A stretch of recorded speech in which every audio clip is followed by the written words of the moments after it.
Hoop heads, what's going on? Once again, it's that time of week. We are talking basketball on the Hangout. I am Akil Augustine. This is Canada's favorite place to chop up and break down all the hottest topics going around the NBA. And it's time to meet the panel this week, of course. We start to my left.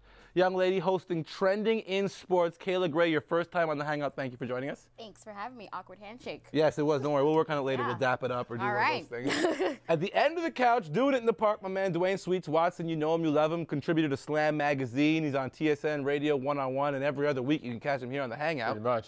Yep. And the other guy I got to introduce.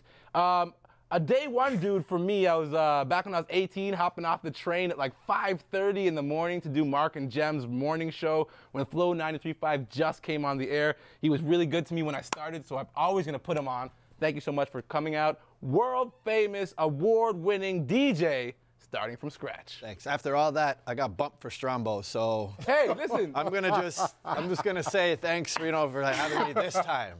Listen, what happened was Strombo had some conflicts. Hey, he's Strombo. He's the man. All right, now let's get into it. Of course, talking NBA basketball because that's what this show is about. Last night there was kind of a big matchup going on. I hope you guys got League Pass because you weren't seeing it on cable, so you gotta get that League Pass to watch that game. I didn't even have that game on League. Because listen, because League Pass. That's all I gotta say. Just get League Pass. That's all I got to say. Fix your life.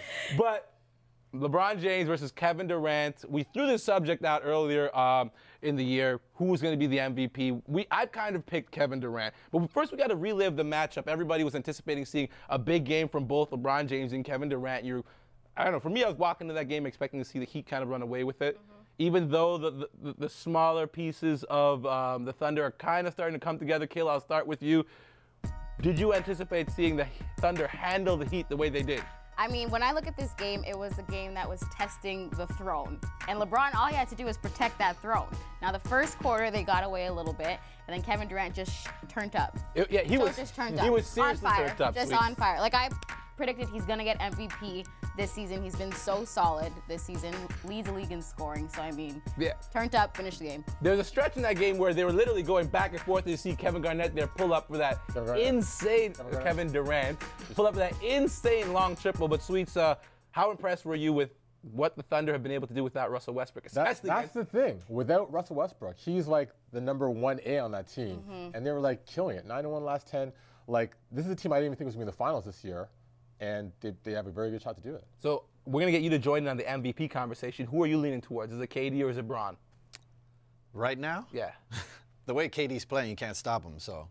On the scoring end. As long as he can keep it. Yeah, exactly. But isn't it kind of unfair because, okay, KD averaging something like 38 points a game. Let's pull up the numbers between these two guys from that matchup because I want to look at the numbers because the thing for me that really stands out is Kevin Durant is way better of an offensive player. But there's certain other things that go into winning a championship. When you look at the way Miami wins, it's a lot about defense. It's a lot about team chemistry. Looking at the numbers from last night, LeBron does those things. So does he still not get that edge because his team is constantly in the championship? I mean, when you talk about teams, LeBron does have those pieces. And with that being said, he doesn't have enough time to chip in as much as he can because he has to spread that ball. So, I mean, the Heat taking it to the final, it does give him that edge in terms of the MVP conversation. But Kevin Durant doesn't have Russell Westbrook as that support, and he's been doing amazing. I mean, 12 consecutive games, averaging over 30 points. Like, that's crazy. That's crazy. It's crazy. It's Kobe-ish. It's not crazy. It's Kobe. He's doing more with less, and they're winning. Exactly, and they're winning. Like, this game, for me, really was kind of like okay, now I know that OKC means business. I can't wait till Russell Westbrook comes back because that's when the real conversation will start. So now I want to talk about something else. Mm-hmm. So last night we watched a huge superstar matchup. You're looking at Kevin Durant playing LeBron James. And the whole superstar deal, we really owe a certain person who will be ending his tenure as the commissioner of the NBA a lot of credit, a lot of props, a lot of due. I owe him my job. David Stern. Guys, David Stern has done, I don't think there's a commissioner in any professional sport who has done as much for the game. Mm-hmm. I want my girl Susan to pull up the numbers because there was a great stat that ESPN put up last night in their broadcast. Sweets pointed out to me. So we recreated some of the numbers. I want you guys to look at what David Stern has done for the NBA. As commissioner, when he came in 1984, they were making $165 million. Now you gotta factor in, the money's changed a lot, but $5.5 billion. That's a lot of cash. That's a lot of money. And most important thing, look at their countries airing games.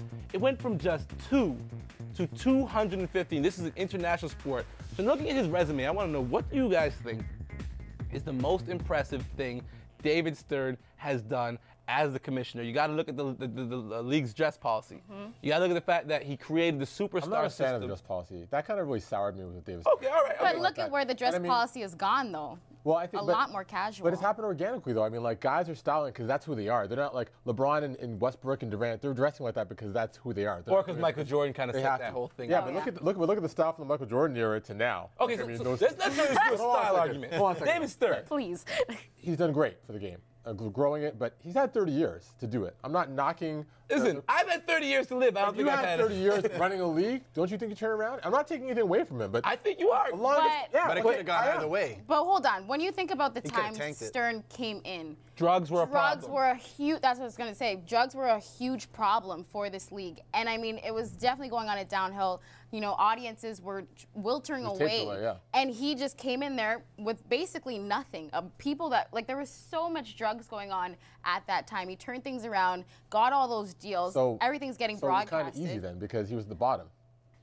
I'm just saying. Sweet, you know what? Like the Stern hater.